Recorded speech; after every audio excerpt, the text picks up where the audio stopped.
tunnel vision. Isa po siyang visual aura symptom due to severe migraine. Gagawa ng kanyang asawa Pagkawin dito. sa katulong. For today's video, Nasa labas na ang asawa ko. Ano ka ba? Hindi naman niya tayo makikita. Bulag siya, di ba? Pero anything, pwede bumalik ang kailan panin pa kayo mo. natanggap na? Gusto mo makatis? Gumulong ko.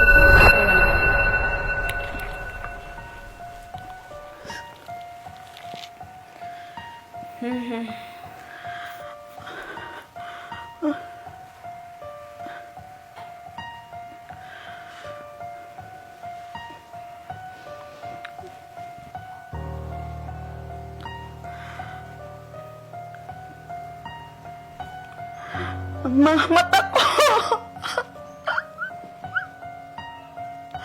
Tulong! Tulong! Tulungan niyo ako! Hindi ako makakita! Epay!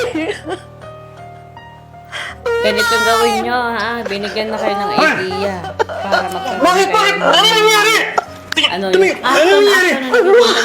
Wala akong makita! Bakit? Relax ka lang, teka. Pupunta tayo sa ospital. Dadalhin kita sa ospital. Celine! Ha? Katulong. Opo, sir! Celine, teka! Pupunta ka dito, Celine! Yes po, sir. Ano pong nangyayari kay ma'am? Tumawag ka kay Dr. Glowy ka ka! Yung ophthalmologist natin! Tapos pag-isabi pupunta kami ngayon din! Nandiyan dali! Okay po, sir. Tutulungan po. Han, relax ka lang. Magiging okay din yan. Ano ako magre-relax? Wala akong makita kahit ganito Huwag tumapanin. Baka lalo makasama sa'yo. Relax. Teka. Tumatawag na si Siling. Siling! Siling! Natawagan mo ba si doktor? Opo. Okay na po, sir. Kausap ko na po. Naghihintay na po si Doktora sa clinic niya. Okay, yun ito. Salamat. Sige, tumayo ka dyan. Pupunta na tayo sa ospital. Kaya? Tana! Dadali na sa doktor. Dadali na. ang katulong. Teka. Sumunod ka na sa akin. Sandali. Salamat, Siling, ha. Okay lang po, sir. Matandang to, gusto pa magpadilig. Sige.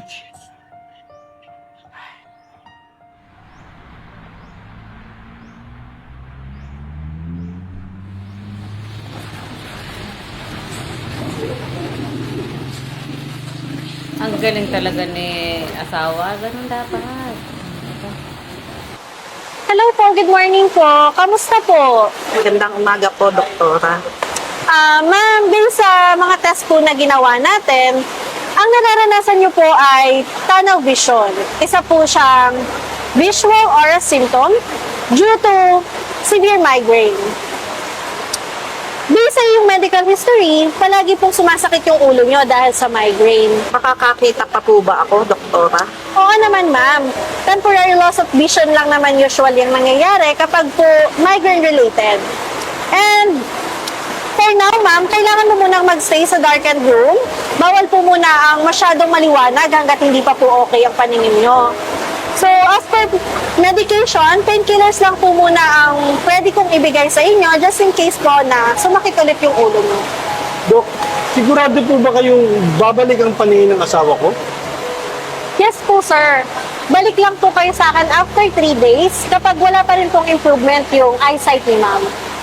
Maraming salamat po, Dok. And I suggest po na pagsuotin niyo po ng dark sunglasses si ma'am para po maiwasan po yung maliwanag. Noted po, Dok. Maraming salamat po ulit. Walang anuman po. Ingat po kayo. Salamat po, Doktora.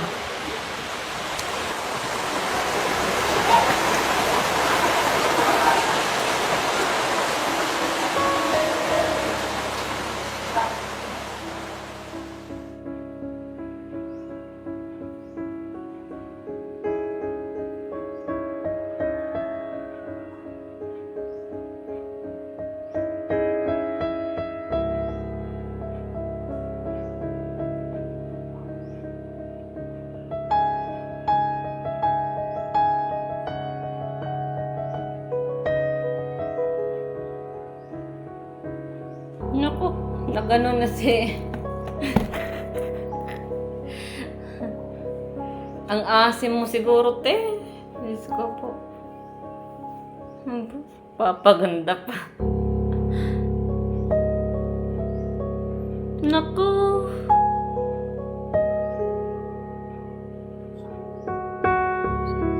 Ano ba gawin dito? Nasa labas lang ang asawa ko. Ano ka ba? Hindi naman niya tayo makikita. Bulag siya, di ba?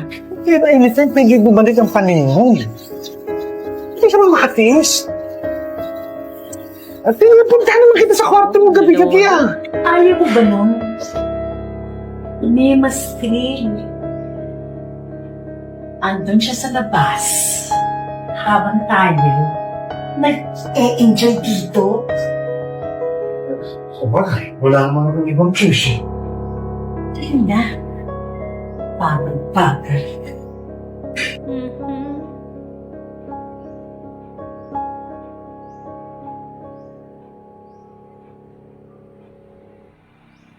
Ayan. Ayan, dapat. Han? Gising ka na ba? Oo! Palabas na nga ako eh. Eh, ba't ka bumabang? Ba't ka naglalakad mag-isa? Baka madapa ka.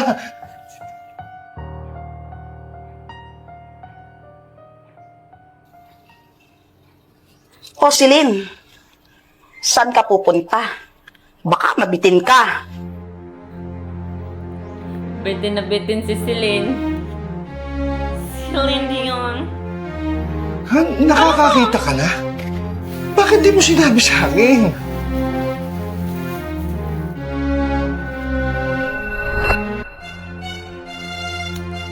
Mga matanda nga naman. Talaga naman. Hindi kayo makakapunta sa langit. Tandaan niyo yan.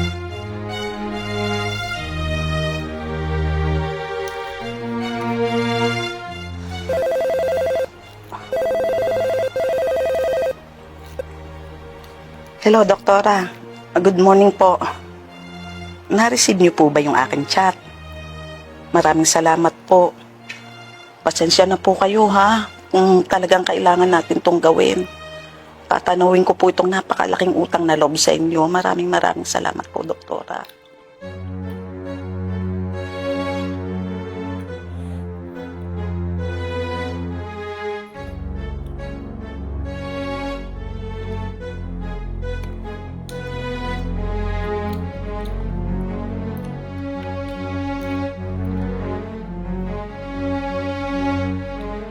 Huh.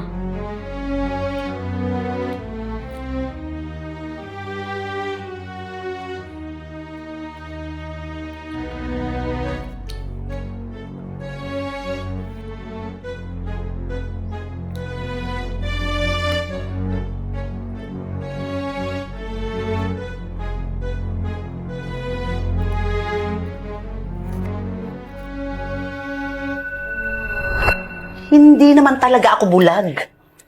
Nagpanggap lang ako para mahuli ko ang kababuyan ninyong dalawa! Teka muna, Han. Inakit lang naman ako nito eh. Wala naman ako magawa kasi busy ka lagi sa trabaho, hindi mo na ako nabibigyan ng oras. Kaya naghanap ka ng ibang parausan? At ito pa talagang katulong natin? At ikaw na babae ka. Nagmakaawa ka sa akin. Nabigyan kita ng trabaho. Pero ano ang iginanti mo? Mom, pasensya na po kayo. Kasi po si Sir tinatakot po niya ako. Sabi po niya tatanggalan po niya ako ng trabaho. Wala na po kayo ibang alam ng pagkakitaan.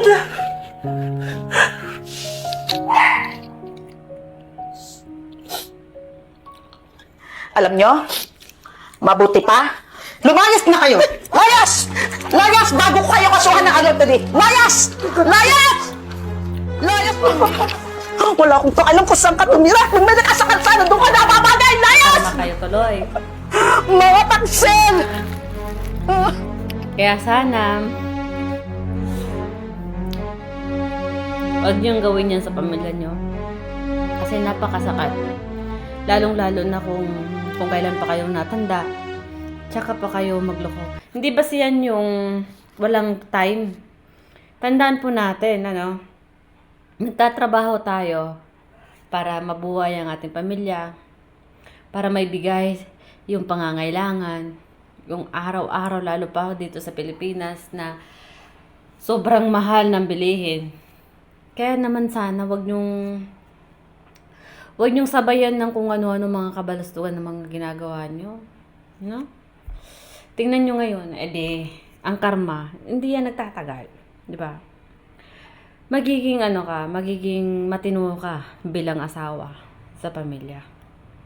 Kaya sana sa mga gumagawa ng ganito na hindi makontento at ang rason, dahilan, walang time, di rason yan para sirain mo ang tiwala ng iyong pamilya. Lalo pa kung may anak ka. Naku, napakasakit nun. Talagang ang sakit nung pag binabalik sa iyo. Diba?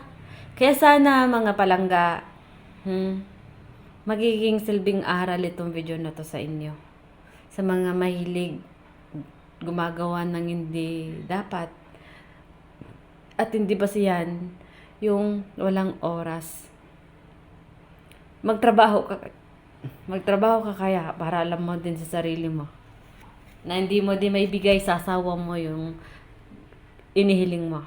Kaya for today's video, kung nagustuhan mo yung video na ito, huwag mong kalimutan i-share and i-follow na din ako. Have a good day.